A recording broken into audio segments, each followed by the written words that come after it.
Les pido que me acompañen a Colosenses capítulo 3.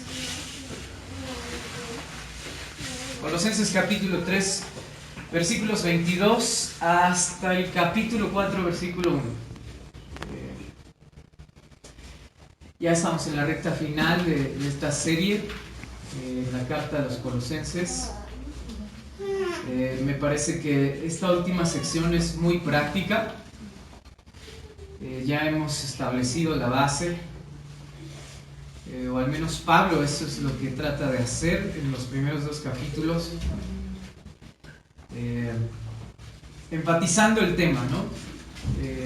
Todos aprendimos esta fórmula matemática, ¿cierto? En memoria, ¿ya? Por lo menos, si en la primaria y en la secundaria no eran buenos memorizando fórmulas, por lo menos esta sí, ¿sí? ¿Cuál era la fórmula? Cristo más nada es igual a todo, y todo menos Cristo es igual a nada. Amén.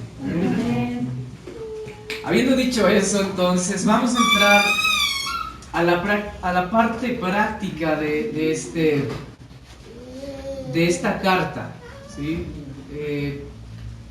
Hoy vamos a tener la bendición de hablar acerca del trabajo. Entonces yo les pido que estén atentos.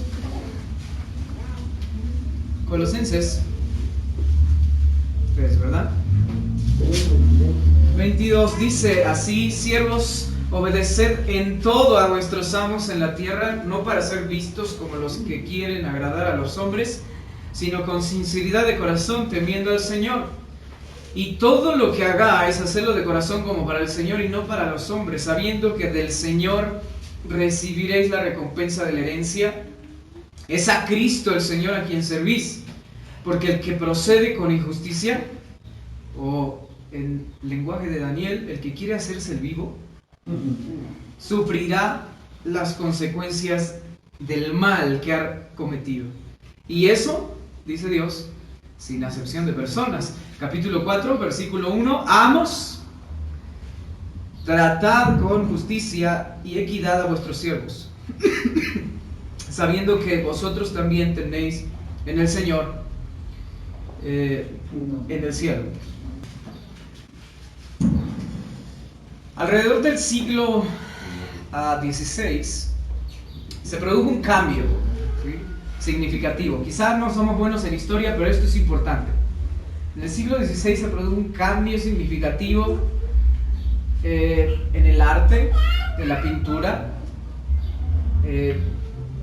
como consecuencia del impacto de la Reforma protestante en el norte de los países de Europa. Y antes de ese tiempo los artistas tenían la tendencia, escuchen esto, es importante, antes de ese tiempo los artistas tenían la tendencia a concentrarse básicamente en dos cosas: o se dedicaban a pintar dioses, entre comillas, y diosas, o héroes de la Roma clásica, o se concentraban en la pintura religiosa, como ángeles majestuosos, a María, la madre de Jesús, así resplandeciente, y a los santos bien resplandecientes.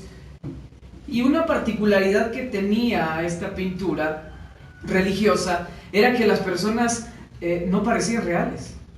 Las personas no parecían reales en estas pinturas. Y si ustedes alguna vez vieron estas pinturas, la gente plasmada allí parecían sublimadas, de otro planeta.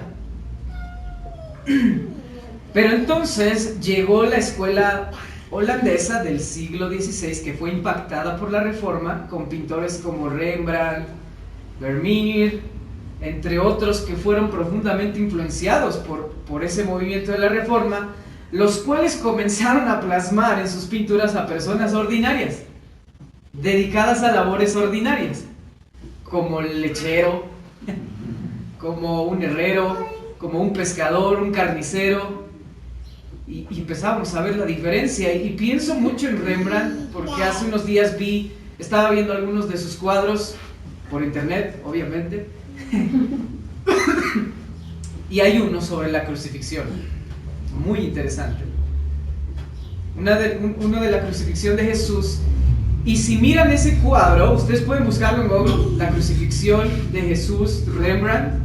Y si ustedes miran ese cuadro con atención, se darán cuenta que al pie de la cruz de Jesús está el mismo Rembrandt, con boina y todo. ¿Y qué está haciendo Rembrandt? Levantando la cruz. Y esa era la forma de Rembrandt de decirle al mundo: fueron mis pecados los que llevaron a Cristo a la cruz del Calvario. ¿Por qué? Porque hubo un impacto de la Reforma Protestante en la mente de los artistas y de los trabajadores de ese entonces. Estos pintores de los Países Bajos llegaron a entender que el señorío de Cristo se extiende a todos los aspectos de la vida humana, a todos los aspectos, y que aún en las cosas ordinarias de la vida cotidiana debemos estar conscientes de que lo hacemos en la presencia de Dios y para la gloria de Dios, cualquiera que sea lo que estemos haciendo. Y fue debido a la influencia de la Reforma Protestante en el norte de Europa que se desarrolló lo que luego sería conocido como la ética protestante del trabajo. Y eso trajo como resultado más prosperidad en ese sector de Europa que en otras naciones que quizá tenían más recursos naturales. Aunque la Reforma Protestante no fue primordialmente un movimiento económico, político o cultural, es indudable que hubo un impacto en todas esas ramas.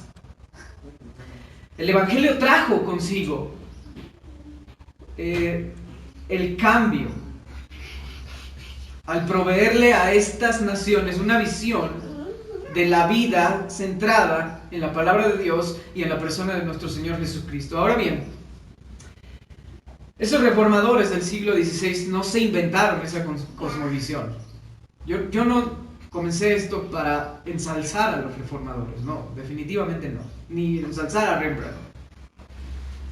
Ellos no se inventaron esto.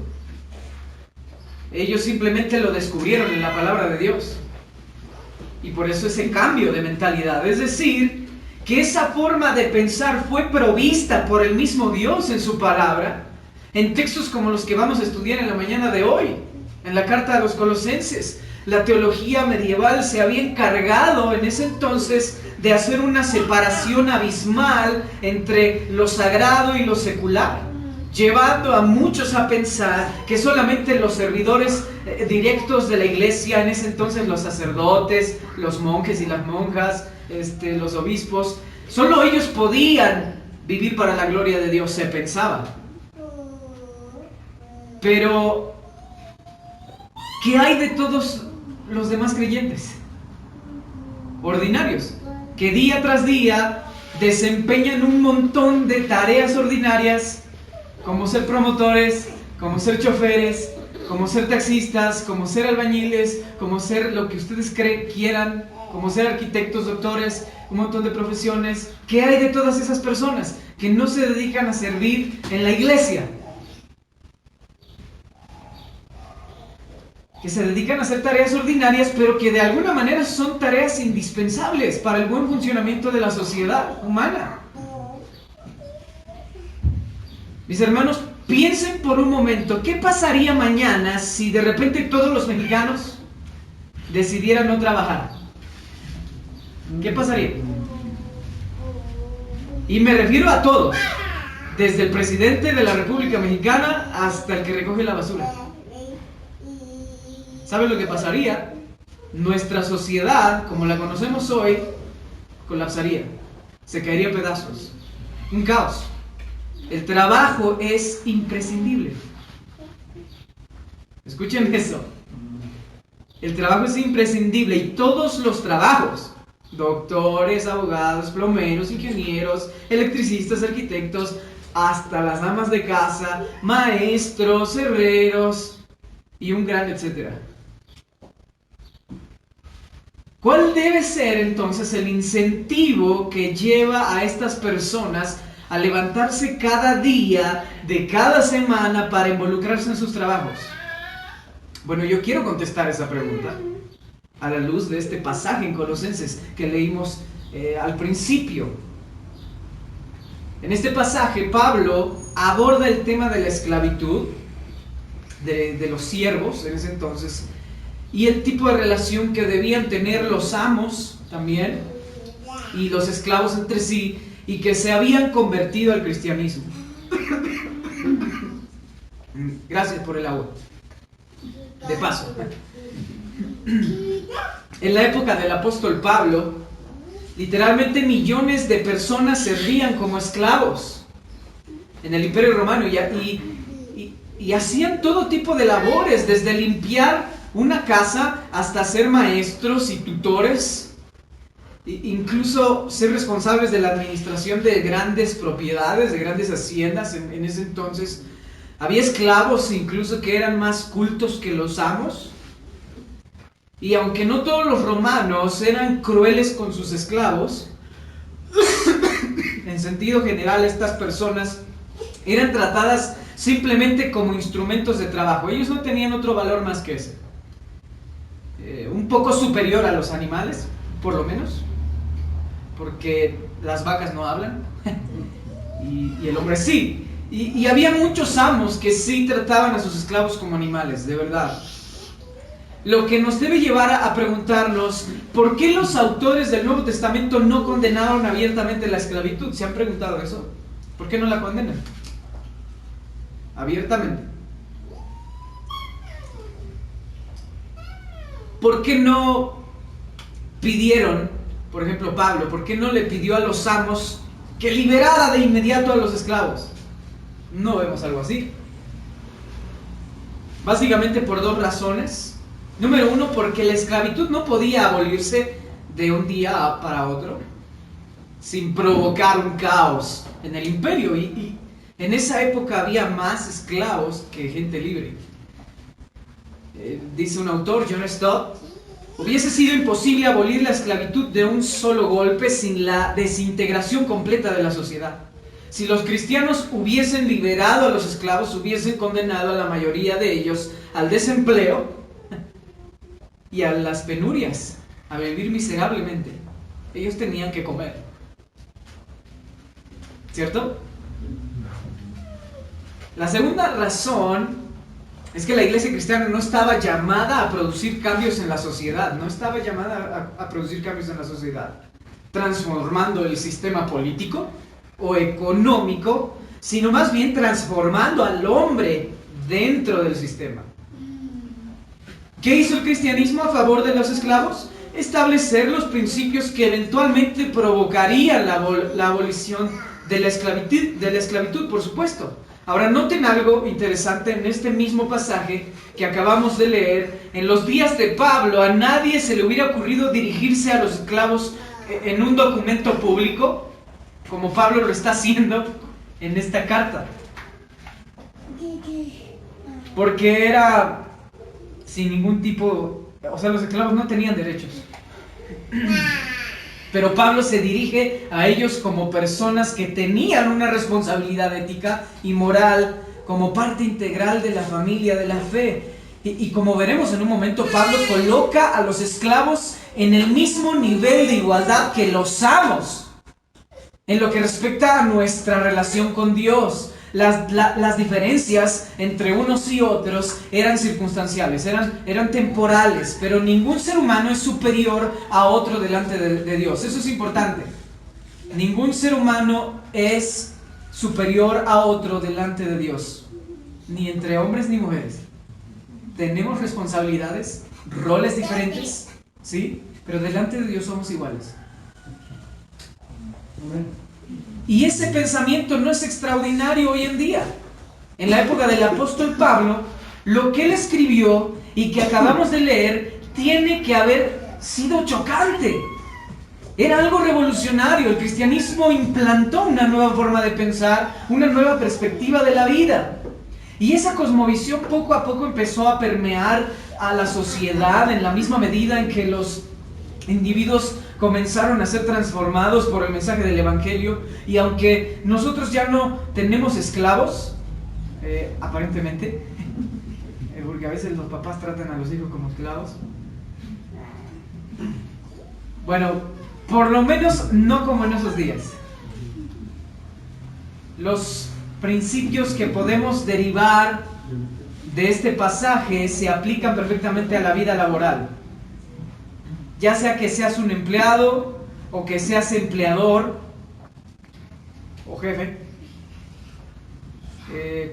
esto aplica para ambos, en ambos casos. Veamos en primer lugar lo que Pablo dice aquí a los siervos, es decir, a los empleados. Versículo 22. Siervos, obedeced en todo a vuestros amos de la tierra, no para ser vistos como los que quieren agradar a los hombres, sino con sinceridad de corazón, temiendo al Señor. Fíjense cómo Pablo de entrada establece aquí dos cosas dentro de ese sistema en el que se regía la sociedad romana. Número uno, los esclavos debían obedecer, ¿sí? Someterse a sus amos terrenales. Pero al mismo tiempo Pablo reconoce que la autoridad de esos amos tenía un límite.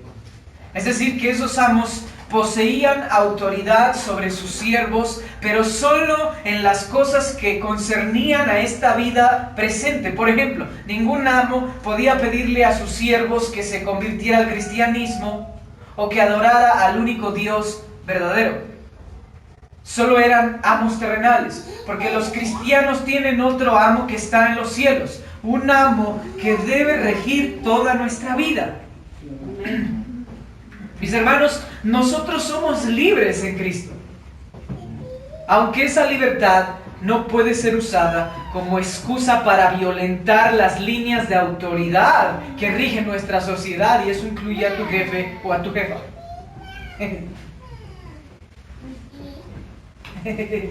Ahora, escuche bien, el no respetar a la autoridad, cualquiera que sea esa autoridad, no es compatible con la fe cristiana. ¿Escuchaste eso? Tal vez tu jefe o tu jefa son desagradables. Probablemente lo son. Son malhumorados y demás. Pero no por eso deja de ser tu jefe. Y si lo que te pide que hagas es parte del trabajo por el cual se te contrató y no es nada pecaminoso, entonces tú debes obedecer. Tú debes hacer lo que se te está pidiendo que hagas. Por supuesto, aclaro, aquí nosotros no somos esclavos en este sistema social, somos empleados. Sería muy raro que tu jefe te llamara a las 10 de la noche para que vayas a su casa a hacerle un sándwich. Tú pensarías, este hombre está loco. Y muy probablemente no irías, por muy jefe que sea. Hay un límite. Pero si las cosas que se te piden que hagas corresponden al trabajo por el cual se te contrató, tú tienes que respetar la autoridad de tu jefe o de tu jefa y obedecer, punto. Por más pesado que sea. O si no, renuncia. Pedro lo dice de esta manera, escuchen, y bien claro. Primero de Pedro 2:18 dice: siervos, estad sujetos a vuestros amos con todo respeto. Así dice el texto. No solo a los que son buenos y afables, sino también a los que son insoportables, dice Pedro. ¿Por qué? Versículo 19. Porque esto haya gracia, si por causa de la conciencia ante Dios alguno sobrelleva penalidades sufriendo injustamente. ¡Wow!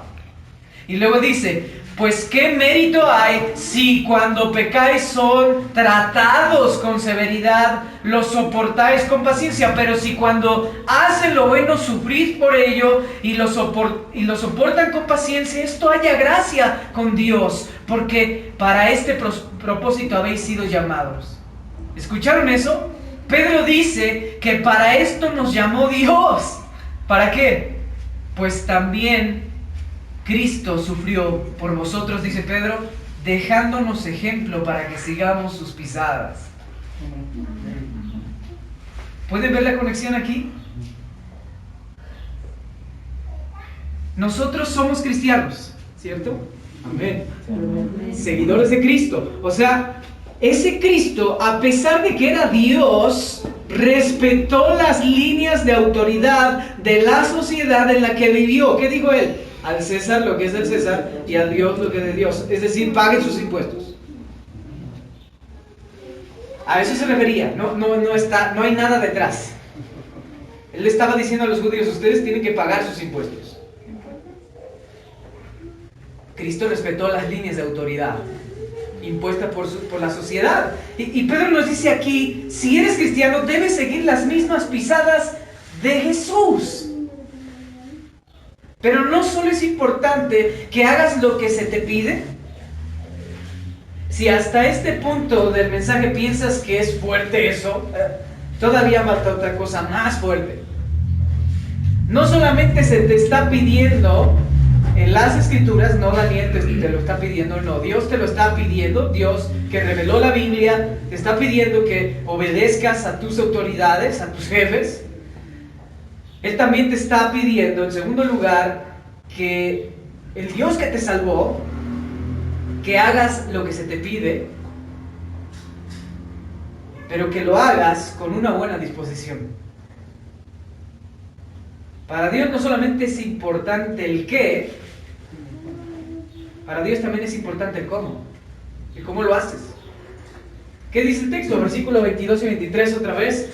Siervos, obedecer en todo a vuestros amos en la tierra, no para ser vistos como los que quieren agradar a los hombres, sino con sinceridad de corazón, temiendo al Señor, y todo lo que hagan, háganlo de corazón como para el Señor y no para los hombres. Miren, no hay que saber griego ni ser doctor en teología para entender lo que Pablo está diciendo aquí. Está claro como la luz del mediodía que lo que Pablo está diciendo aquí es que los esclavos no debían servir a sus amos con motivaciones escondidas. Ellos debían hacerlo procurando servir a Cristo y agradarle a Él por medio de su trabajo. Así que, hermano, hermana, aunque no sé exactamente lo que haces en la semana, sé que entre nosotros hay personas dedicadas a diferentes trabajos. Bueno, déjame decirte algo, tú eres un siervo. Tú eres una sierva de Cristo. Las 24 horas del día, los 365 días del año, todos los días del año. Todos los días.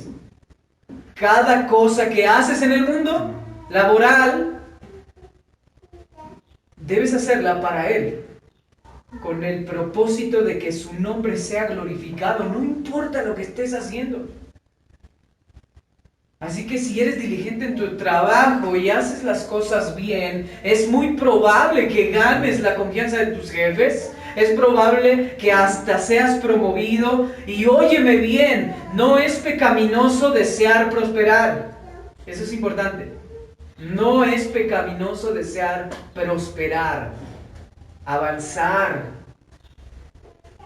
Pero tu motivación primaria para esforzarte, para hacerlo de todo corazón, es que el honor de Jesucristo está envuelto en lo que haces porque tú dices ser cristiano. Esa es tu motivación primaria. Que Cristo sea exaltado en lo que haces. Y no importa si nadie te ve. Pablo lo dice de esta manera en Tito capítulo 2, dice, exhorta a los siervos a que se sujeten a sus amos, que agraden en todo, que no sean respondones, no defraudando, sino mostrándose fieles en todo, para que en todo adornen la doctrina de Dios nuestro Salvador. Wow. Mis hermanos, la voluntad expresa de nuestro Señor es que adornemos la doctrina que profesamos, que decimos creer a través de nuestro trabajo.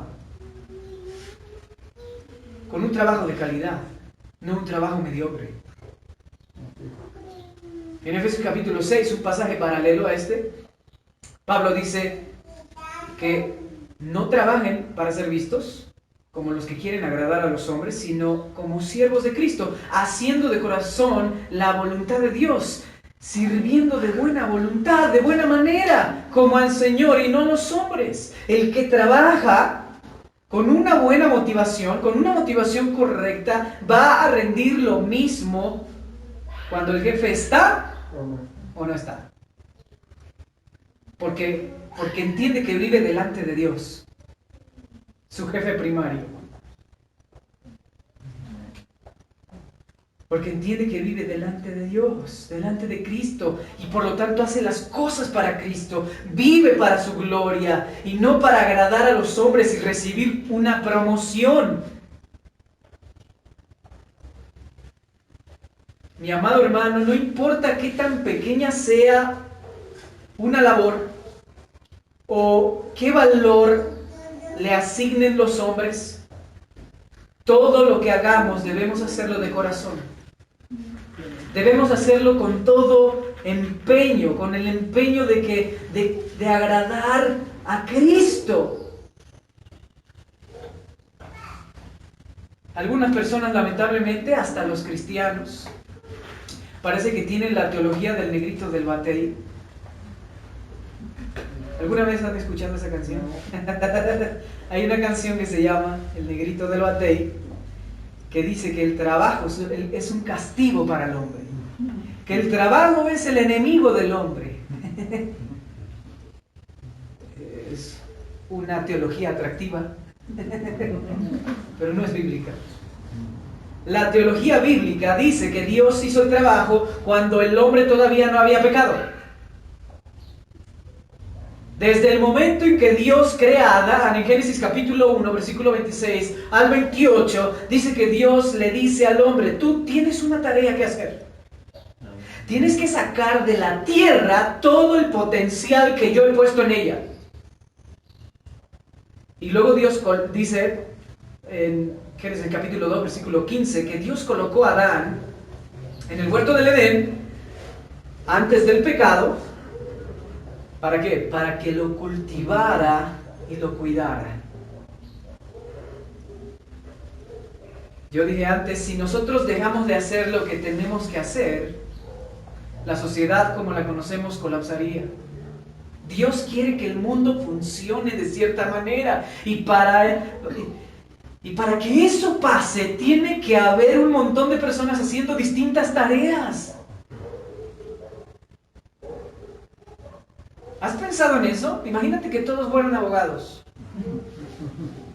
o que todos fueran doctores, o que todos hicieran lo que tú estás haciendo. En primer lugar, no tendrías trabajo, porque hay 10 arriba de ti que lo hacen mejor. No sería posible. Piensen en las personas que recogen la basura en las calles. ¿Qué pasa cuando no pasa el de la basura? Es un caos, pero por eso, cuando el basurero municipal no pasa, ¿ahora qué hay? Ya hay personas particulares que se dedican a pasar por la basura, porque es una necesidad. Y podrá sonar bien chistoso o ridículo, pero es verdad. Dios los llamó para eso, para recoger la basura. Y no es ridículo, de verdad. Dios tiene un montón de personas en todo el mundo haciendo distintas tareas. Ahora, no pretendo ser romántico con el trabajo. Después de la caída, el trabajo definitivamente sufrió un impacto. La Biblia dice que Dios maldijo la tierra, no el trabajo, maldijo la tierra por causa del hombre. Y le dijo: con el sudor de tu frente comerás el pan. O sea, te va a costar trabajo. Sí, pero no es que el trabajo sea una maldición. La tierra te producirá, dice, callos. Te producirá lo que no sirve. Todo trabajo tiene aspectos que no son agradables y hay trabajos que son desagradables desde el principio hasta el fin. Eso es una realidad, pero no importa cuál sea el trabajo que Dios te ha llamado a hacer, la mediocridad no es cristiana. La mediocridad no es una opción para los cristianos, porque la mediocridad evade la realidad del señorío de Jesucristo sobre todas las áreas de la vida humana. Si Cristo es Señor de todo, entonces todo debe ser hecho para Él, ¿no? Y si todo debe ser hecho para Él, entonces todo debe ser hecho con excelencia, todo debe ser hecho bien. Absolutamente. Dice Colosenses 3:23, todo lo que hagan, dice Pablo, hacerlo de corazón como para el Señor y no para los hombres. Y no olviden que Pablo no está hablando solamente aquí para a los pastores y a los misioneros. Pablo está hablándole a personas que desempeñan una gran variedad de oficios. Eran esclavos. Algunos simplemente les tocaba cambiarle los pañales a los niños.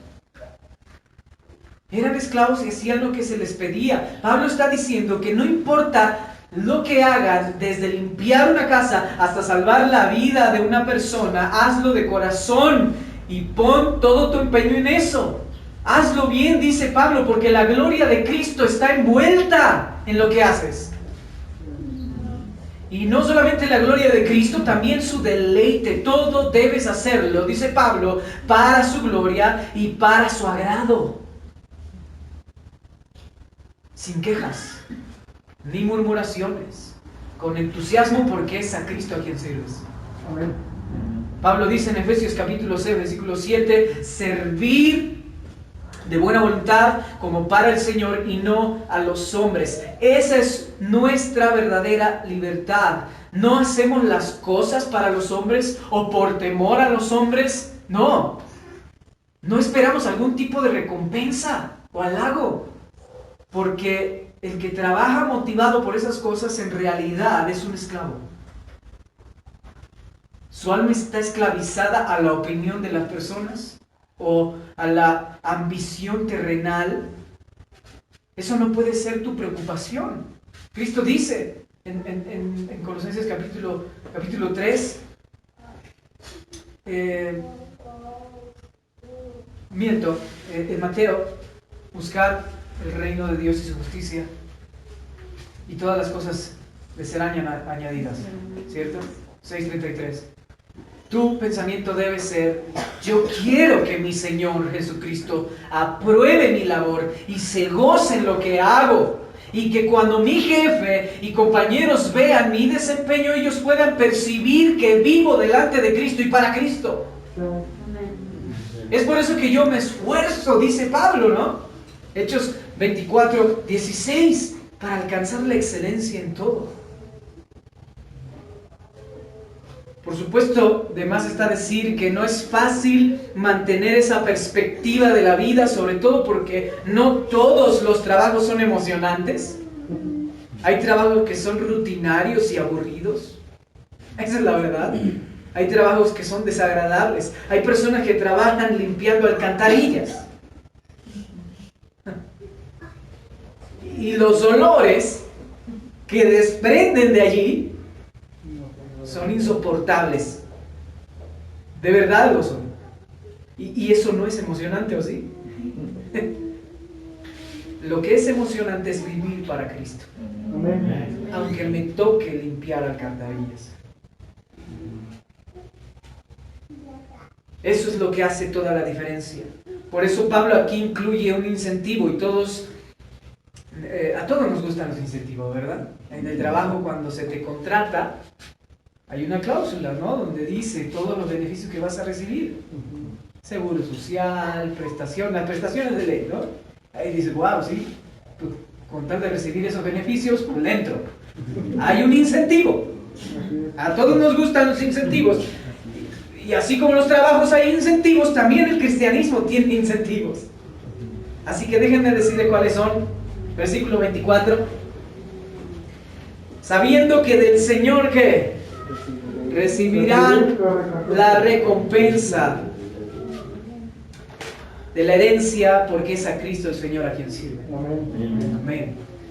Mira, si tu jefe terrenal no ve el esfuerzo que tú estás haciendo para que tu trabajo quede bien, o incluso si eres ama de casa y tu esposo es el tipo de hombre que no se da cuenta de los detalles y jamás agradece, si ese es tu caso, Pablo está diciendo: pon todo tu empeño en que el trabajo quede bien, porque tu verdadero amo, el que está en los cielos y al que realmente sirves, Él te va a recompensar. Y está hablando de trabajo. O sea, Pablo no está diciendo: pastores, hagan un buen trabajo con sus sermones. No se está hablando de preparar buenos sermones, aunque sí aplicaría. Ahí se está hablando de diversos trabajos, no solo el de pastor. Escuchen bien, tu amo, el Señor en los cielos, sabe lo que estás haciendo. Él sabe cuál es tu trabajo. Pablo lo dice de esta manera en Efesios 6, versículo 8: sabiendo que cualquier cosa buena que cada uno haga, esto recibirá del Señor, sea siervo o sea libre. Déjame hacerte una pregunta y responde en tu mente, por supuesto, con sinceridad. ¿Eres consciente de esto que estamos hablando? ¿O trabajas nada más porque es algo que tienes que hacer para comer?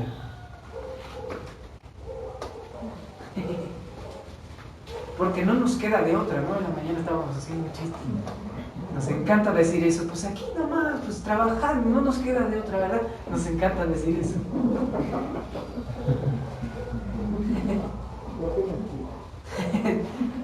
¿Eres consciente de esto que estamos hablando? No trabajas nada más porque no te queda de otra. Y lo digo con ironía.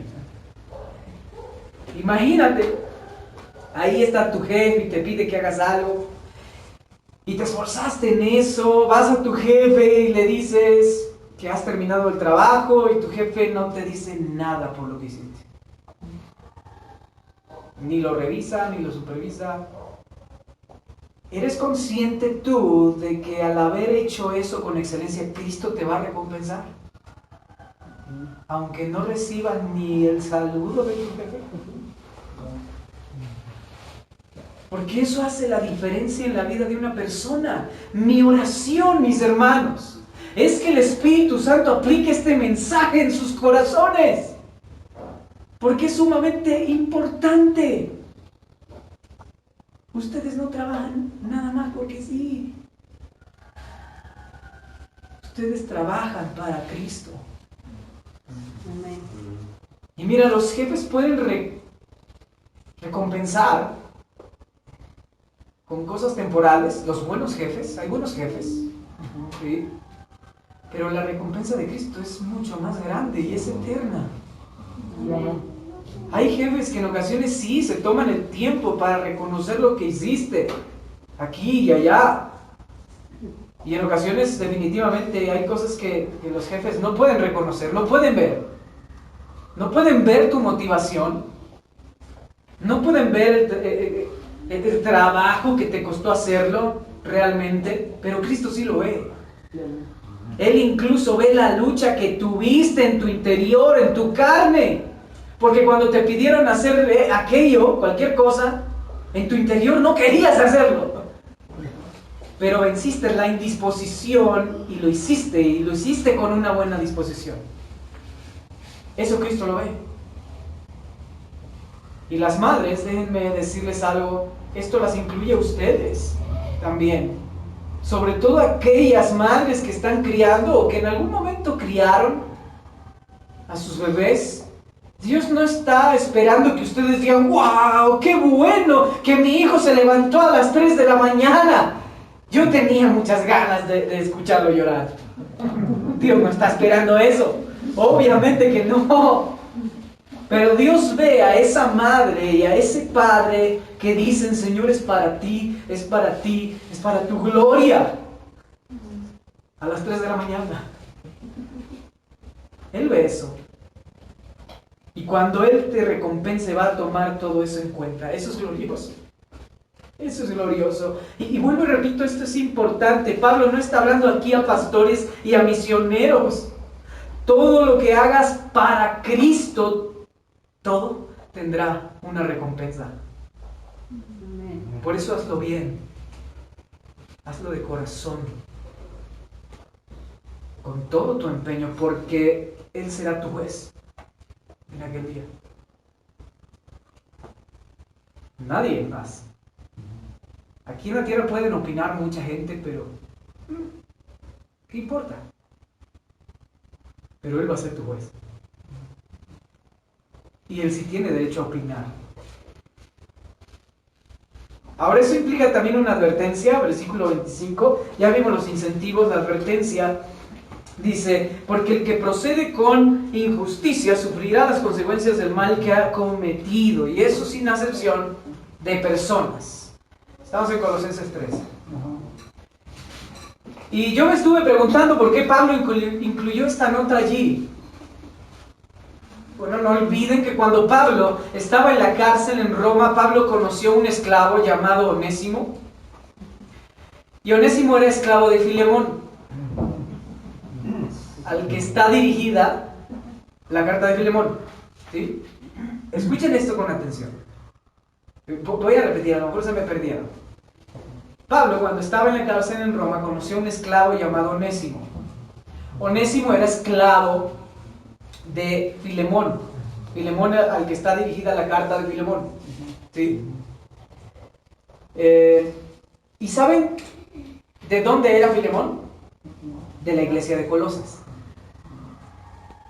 Ahora de repente Onésimo se convierte al Señor en la cárcel, gracias a la predicación de Pablo. Y entonces Pablo envía de vuelta a Onésimo, y es cuando le manda la carta a Filemón, donde Pablo le dice a Filemón, mira, te vuelvo a enviar a tu esclavo, ¿sí? Recíbelo como a un hermano en Cristo. Y si algo te debe, ponlo a mi cuenta, le dice Pablo a Filemón. Algunos comentaristas piensan que tal vez Pablo razonó de esta manera. Con la llegada de Onésimo a la iglesia, después de haber huido de casa de su amo, en este caso era Filemón, y de haberle robado, porque aparentemente eso fue lo que pasó, que Onésimo le robó a Filemón. Ahora de repente llega Onésimo convertido y con la deuda pagada. Al final le salió bien al hombre, ¿verdad? Pero primero estuvo en la cárcel. Y por eso Pablo dice que el que procede con injusticia recibirá las consecuencias. En Dios no hay acepción de personas. Así que sí le fue bien a Onésimo, porque las consecuencias las recibió aquí. Le fue bien a Onésimo, porque las consecuencias de sus actos solo lo llevaron a la cárcel. Pero su alma estaba a salvo.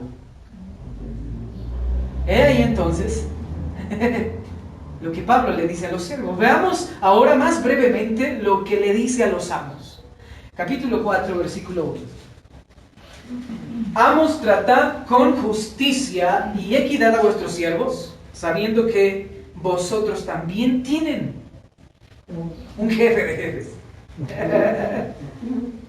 Ustedes van a rendir directamente cuentas al jefe de jefes, al Señor que está en los cielos. Lo que Pablo está diciendo otra vez es lo suficientemente claro. No hay que saber griego, como he dicho, ni ser doctor en teología. Él está diciendo que no solamente debemos revisar las condiciones de trabajo que tienen los empleados, que deben ser justas, ¿sí?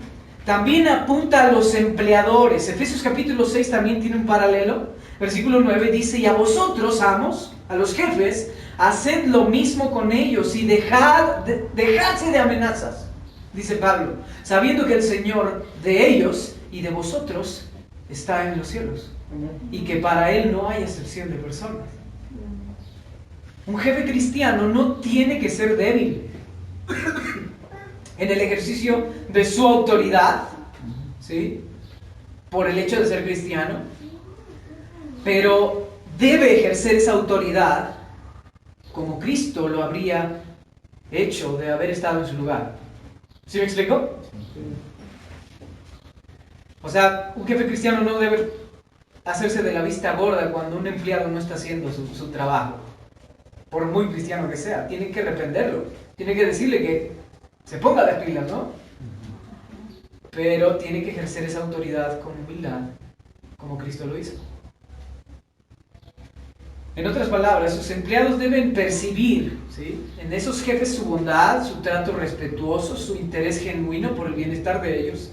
Si no es así, él está representando mal a su Señor. Así de simple.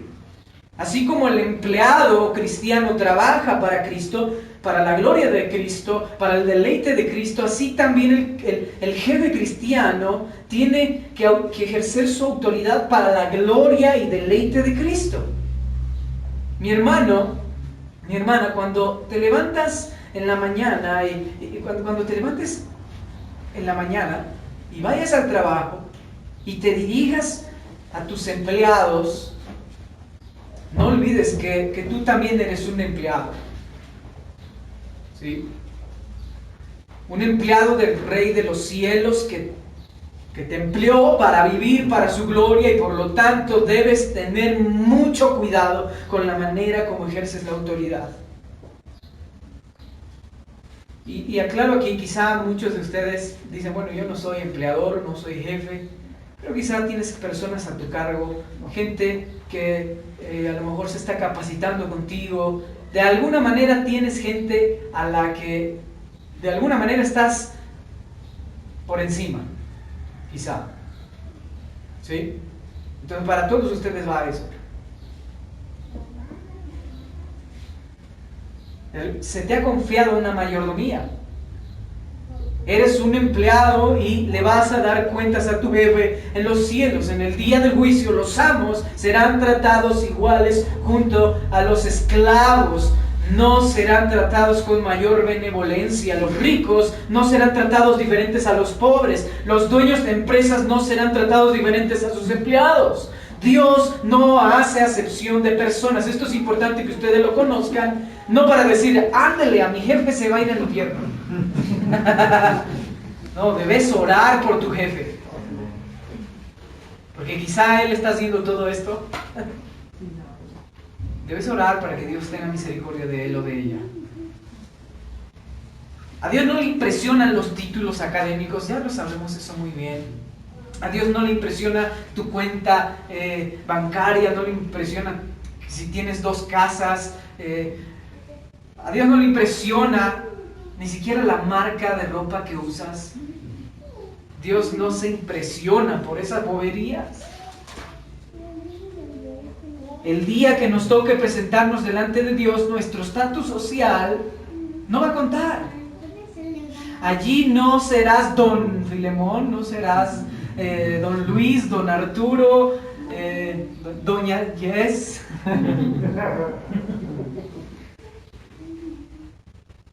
En el cielo, cuando llegues delante de Dios, olvídate de tus títulos. Tú no eres nadie. Delante de Dios no eres nadie. Eres lo que Cristo representa, nada más, en ti.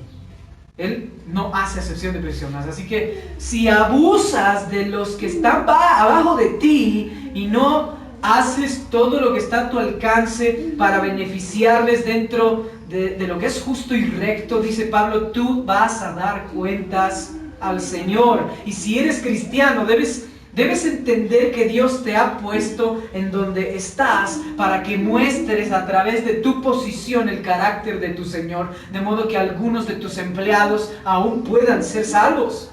Dios te puso en esa posición para que le glorifiques a Él, para que des testimonio del poder del Evangelio en tu vida. En Efesios 6, que leí hace un momento, dice que los amos dejen las amenazas. Dios te puso allí para que le glorifiques. En el Imperio Romano los amos tenían la libertad de castigar a sus esclavos como quisieran. y eso les daba un poder intimidatorio sobre ellos, pero Pablo prohíbe tajantemente que un cristiano abuse de su autoridad para intimidar a un subordinado de ese modo.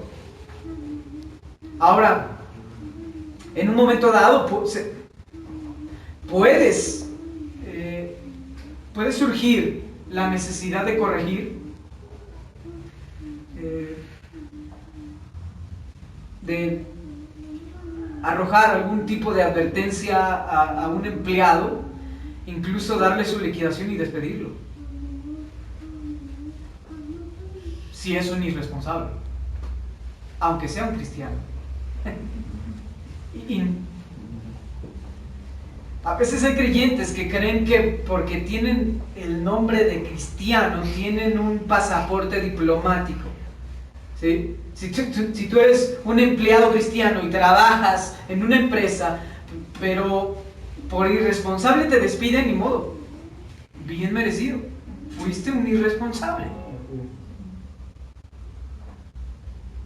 Sin embargo, eso no quiere decir que un cristiano debe estar constantemente amenazando a los empleados para que rindan en su trabajo, ni mucho menos hablarles con aspereza y con desprecio. Eso es abuso de autoridad, y el que abuse tendrá que darle cuentas al Señor. En esos días de Pablo, los esclavos estaban completamente indefensos ante las leyes humanas, o sea, los podían tratar como basura y no importaba. Ellos no tenían derechos humanos. Pero no estaban indefensos ante aquel que es el defensor de los pobres. Dios es el defensor de los pobres. De paso, si no eres creyente, escucha con atención lo que dice la carta de Santiago, capítulo 5. Oíd ahora, ricos, llorad y aullad por las miserias que vienen sobre vosotros. Vuestras riquezas se han podrido y vuestras ropas están comidas por polilla. Vuestro oro y vuestra plata se han oxidado. Su herrumbre será un testigo contra vosotros y consumirá vuestra carne como fuego. Es en los últimos días que habéis acumulado tesoros. Mirad el jornal de los obreros que han cegado vuestros campos y que ha sido retenido por vosotros, clama contra vosotros, y el clamor de los segadores ha llegado a oídos del Señor de los ejércitos. Eso es increíble. Nuestro Dios es defensor de los pobres. Y si hay algo que a nuestro Dios le causa indignación, es que se abuse de ellos. Algún día todo opresor, aún hacia ustedes, se presentará delante de Él y dará cuentas por cada centavo que fue ganado con injusticia, por cada agravio y cada ofensa, cada desprecio que haya hecho a los siervos. Eso es muy serio para Dios. He aquí lo que Dios demanda entonces de nosotros en nuestra vida laboral, ya sea que nos encontremos en la posición de empleados o de empleadores. Y quién sabe, esto es útil porque no descartamos la idea de que en algún momento alguno de ustedes, Dios les permita estar como jefes o tener sus propios negocios. Mis hermanos, déjenme hacerles una pregunta, estoy concluyendo. ¿Qué impacto creen ustedes que tendría un país como el nuestro, como México, si de repente todos aquellos que profesan ser cristianos toman en serio esta enseñanza? ¿Se imaginan?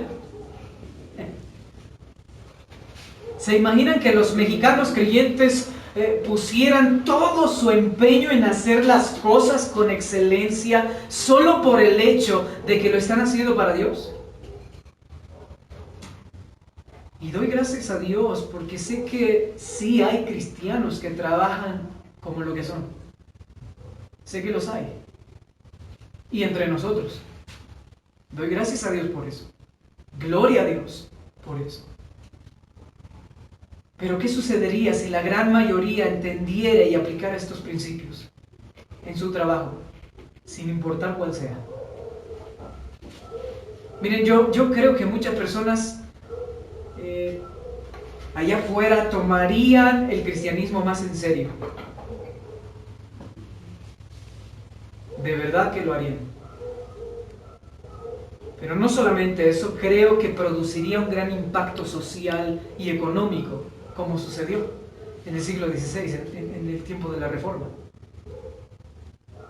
Nos quejamos, ¿no?, de que nuestro país es bien mediocre. ¿Saben por qué? Porque hay pocos cristianos que se toman en serio esto. Y sí, lo digo de verdad. ¿Qué hacen los buenos profesionistas? Se van a otros países.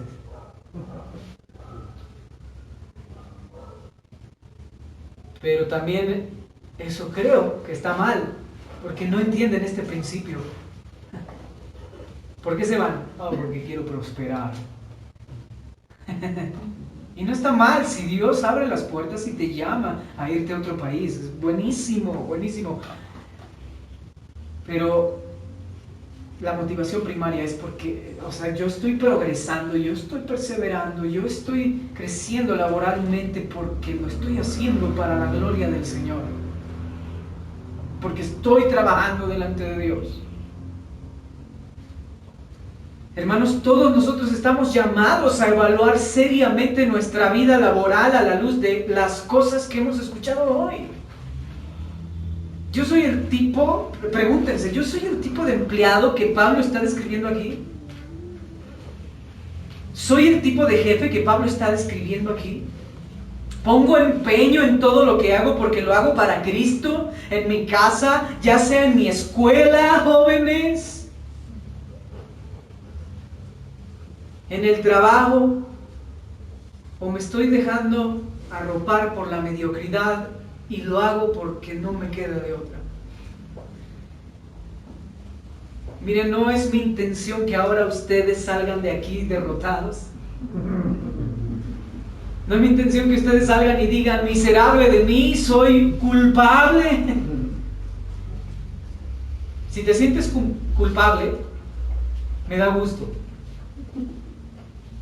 Me da gusto que te sientas culpable porque eso quiere decir que tu corazón no está completamente endurecido.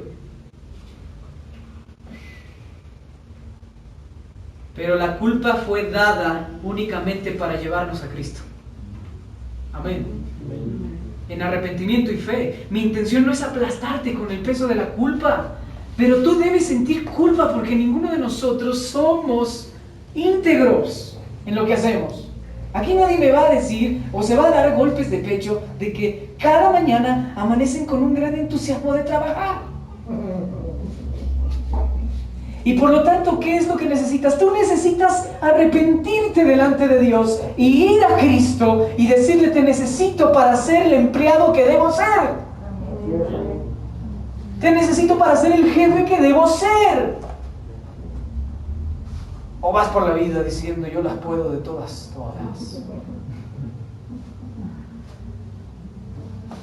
Mi intención es que tú vayas a Cristo y le pidas perdón. Y de ahora en adelante le pidas a Él que envíe su Espíritu a tu vida para que te capacite para ser el tipo de empleado o el tipo de jefe que tú debes ser. Pídeselo a Cristo. Pídeselo a Él. Que Dios nos ayude. Que Dios nos ayude a vivir para su gloria. No solo cuando predicamos el Evangelio o servimos a alguien en necesidad, no solo cuando venimos a la iglesia, sino también cuando estamos en nuestro lugar de trabajo y que podamos dejar una marca indeleble de nuestra fe cristiana en todo lo que hagamos. Amén, mis hermanos. Amén. Vamos a orar. Y les pido que nos pongamos de pie.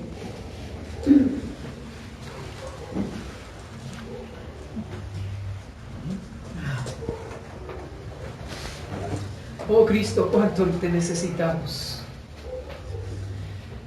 Venimos humillados delante de ti por tu palabra, que es como una espada de doble filo, que penetra hasta lo profundo de nuestro corazón.